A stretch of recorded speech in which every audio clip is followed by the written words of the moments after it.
যদি কোনোবাই অপৰাধ কৰাৰ পাছত আমি একদম জীৱনশৈলীৰ মাজলৈ কথাকেইটা চাব লাগিব। অকল কাহিনীতেই সীমাবদ্ধ থাকিলে নহ'ব। আমি জীৱনশৈলীৰ মাজত কথাবিলাক অকণমান অনুধাৱন কৰাটোৱেই হ'ল আমাৰ ভাগৱতৰ অনুধাৱন। যে কোনোবা এজনে অপৰাধ কৰাৰ পাছত যদি আপোনাক আহি পেলাই শৰণাগত হয়, আপোনাৰ ওচৰত আশ্ৰয় লয়, আপুনি সেইজনক আশ্ৰয় দিবই লাগিব। ইয়াৰে উত্তৰটো আজি ভাগৱতে দিছে। চাওকচোন, কলিয়ে সৰ্বশেষত আহি পেলাই ৰজা পৰীক্ষিতক পৰিচয় হ'লহি। পৰিচয় হোৱাৰ পাছত কলিক ৰজা পৰীক্ষিতে ভালকৈ অধ্যয়ন কৰিলে। কি বুলি কৈছে? এই ৰামে খেদিলেও দুখ বুলি হৈবে মনে গুণী, অনামাৰি লন্ত কলি জানি মহামানী। কলিক যদি সঁচা অৰ্থত পঠাই দিওঁ, তেনেহ'লে আমাৰ ধৰ্ম ৰক্ষা নহ'ব। ধৰ্ম ৰক্ষা কৰিবৰ কাৰণে কলিক মহাপুৰুষে ৰাখিলে। এতিয়া কলিক এইকাৰণে ৰাখিলে, এই ৰাম শ্ৰৱণ কীৰ্তন মূৰ কৰে যত্ৰ যত্ৰ, দ্বিতীয় বৈকুণ্ঠ জানা সেহি মহা সত্ৰ। যে হে কলি, শ্ৰৱণ কীৰ্তন যিখন ঘৰে কৰে বা যিজন ব্যক্তিয়ে কৰে, তাৰ ওচৰলৈ কিন্তু তই কদাপিও নাযাবি। কাক ধৰিব লাগে? এই ৰাম যেতিখনে মন যাই পাপক তলি, তেতিখনে জানিবা আখি পাইলে কলি। আমি যেতিয়া ভগৱন্তৰ নামটো আমি অনুধাৱন কৰিব নোৱাৰোঁ বা চিন্তা কৰিব নোৱাৰোঁ বা ল'ব নোৱাৰোঁ, তেতিয়া আমাৰ দেহলৈ কলি প্ৰৱেশ কৰিবই। মই এটা ইয়াৰ অনুষাংগিক কাহিনী এটা ক'লে ভাল লাগিব। আপোনালোকে জনা কথা যে আমাৰ এই কথাটো কিমান সঁচা, এই কথাটো কিমান মিছা, মহাপুৰুষ মাধৱদেৱে 18 বছৰ অধ্যয়ন কৰিছিল কথাটো প্ৰমাণ কৰিবৰ কাৰণে। তেওঁ ভাৰতবৰ্ষ বিশ্বত এনেকুৱা কোনো ধৰ্মগ্ৰন্থ নাই যি মহাপুৰুষ মাধৱদেৱে অধ্যয়ন কৰা নাই। সকলো অধ্যয়ন কৰিলে, কিন্তু শংকৰদেৱৰ লিখনি তেওঁ কিন্তু আনৰ লগত মিলিব নোৱাৰিলে। কোনো পণ্ডিতে বা কোনো কবিয়ে বা কোনো সাহিত্যিকে বা কোনো ধৰ্ম প্ৰচাৰকে শংকৰদেৱৰ দৰে ক'তো গ্ৰন্থ লিখি থৈ নগ'ল। হয়, লিখিছে। আজি কিছু কিছু গ্ৰন্থ পঢ়িছে, এসপ্তাহৰ মূৰত এবাৰ কৃষ্ণ বুলি ক'ব লাগে। আৰু কোনো তেওঁৰ ধৰ্মগ্ৰন্থ পঢ়িছিল, নিৰ্দিষ্ট জেগাত গৈ পেলাই কৃষ্ণ বুলি ক'ব লাগে।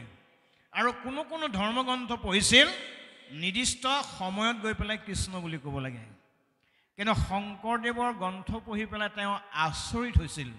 তেওঁ এনেকৈ চাইছিলে যে নিৰন্তৰে নৰে ডাকি বোলা ৰাম ৰাম। চাওকচোন, আমাক নিৰন্তৰে ভগৱন্তৰ নামটো অনুভৱ কৰিবৰ কাৰণে মহাপুৰুষ শংকৰদেৱে আহ্বান জনাইছে।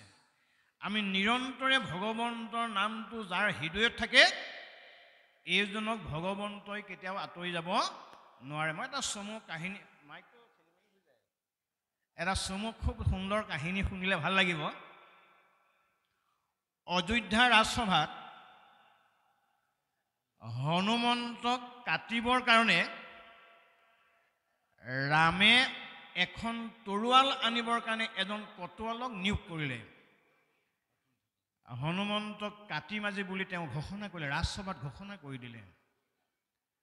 ঘোষণা কৰি দিয়াৰ লগে লগে হনুমন্তক ৰামে সুধিলে, তোমাক কিন্তু আজি মই শিৰচ্ছেদ কৰিম, তুমি সাজু হ'ব লাগিব।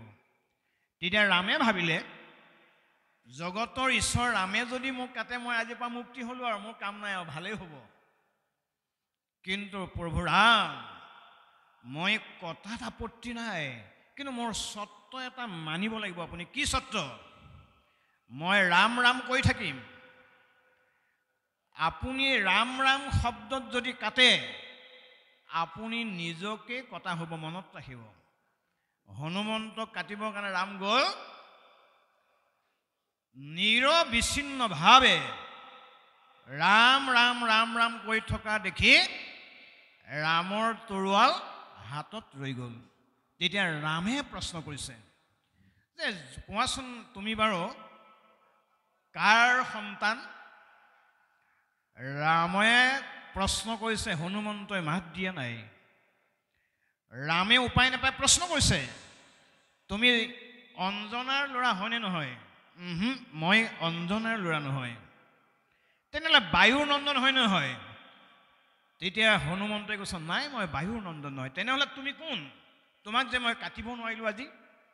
তেতিয়া ভগৱন্ত ৰামক কৈছে, মোক তুমি সময় দিব লাগিব, মই ধ্যান কৰিব লাগিব।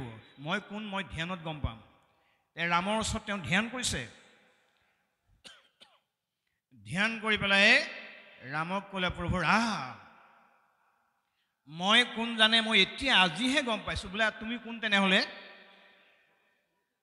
দেহ দৃষ্টিৰে চালে মই আপোনাৰ দাস, জীৱ দৃষ্টিৰে চালে মই আপোনাৰ অংশ, আত্মা দৃষ্টিৰে চালে আপুনিয়ে মই, ময়ে আপুনি। হনুমন্তৰ উত্তৰ শুনি ৰাম আচৰিত হ'ল। ইমান গভীৰ উত্তৰ তুমি দিলা।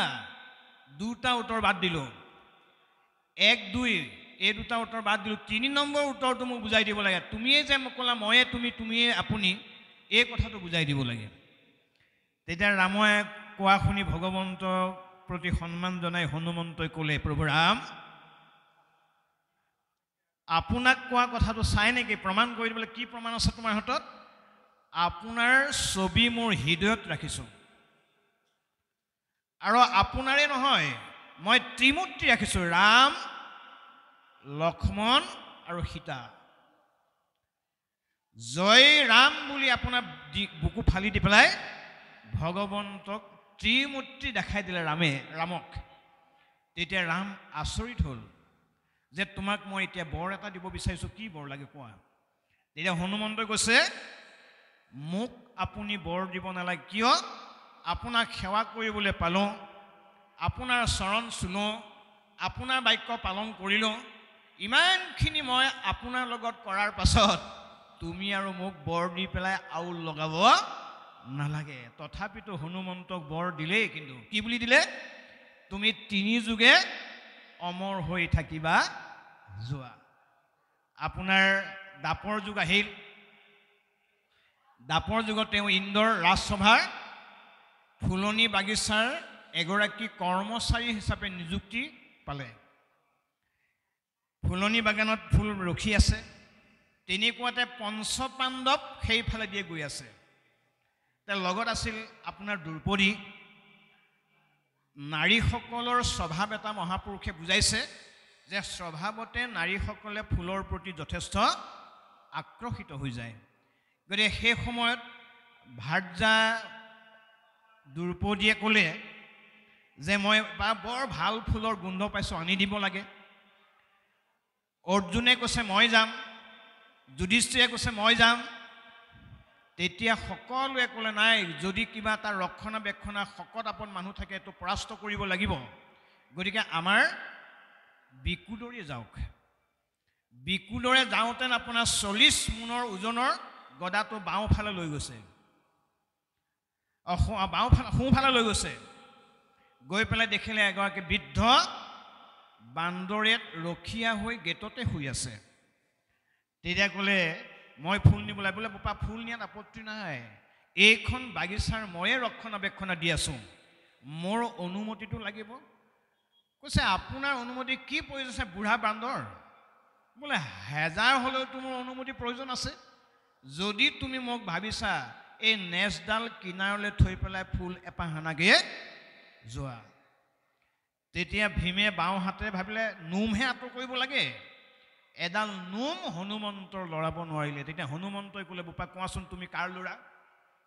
তেতিয়া ভীমে ক'লে মই বায়ুৰ নন্দন। তেতিয়া হনুমন্তই ক'লে ময়োতো বায়ুৰ নন্দন। বোলে তুমি কোন? বোলে মই নাম মোৰ হনুমান। তুমি কোন? বোলে মোৰ নাম ভীম। তেওঁলোকৰ পৰিচয় হৈছে। তেতিয়া ভীমক হনুমন্তই কৈছিল, মহাভাৰতৰ যুদ্ধত তুমি এইকণ শক্তি লৈ যুদ্ধ কৰিবলৈ ওলাইছা, তুমি কোনো কাৰণত জয়ী হ'ব নোৱাৰা। কিয়? সংকট সময়ত তুমি মোৰ নামটো ল'ব লাগিব। গতিকে ভীমে ভগৱন্তৰ ঠাইত সেই সময়ত দাদাক হনুমন্তৰ নাম লৈ পেলাই তেওঁ যুদ্ধত জয়ী হৈছে। এইটো হ'ল দাপৰ যুগৰ হনুমন্ত।